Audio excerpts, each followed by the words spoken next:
Hello guys, for today's video, ayan, nag-skincare po tayo. After po maghilamos, syempre, i-ano natin yung mukha natin, lalagyan natin ng ice. Yan. Kuskus lang ng kuskus, diba? Ganyan lang, ganyan. Para yung ating pimple matanggal.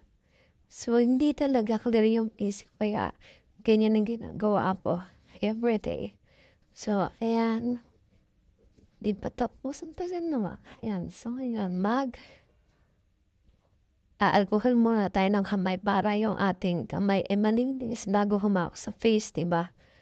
So, ayan, nagka-cleanser na tayo ng face. So, hindi ako nagre-rejo ba kasi ayoko ng rejo. Nakakabakbak ng mukha yun eh. So, ayan, cleanser lang. After nyan, magsisiram tayo. 3 drops lang siya. Ginagawa, ayan, sample-sample ng mukha. Ayan, ganyan. Tapos magsa-sunscreen tayo no face para protect sa init. Tsaka ano na din moisturizer na din sufficient. Yan. So, ganyan ang ginagawa ko.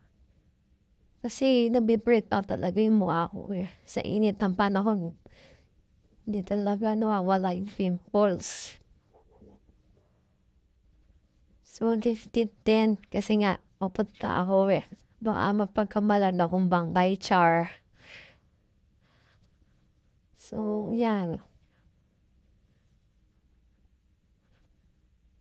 May salamin pa ako, no? Tapos may ilaw pa.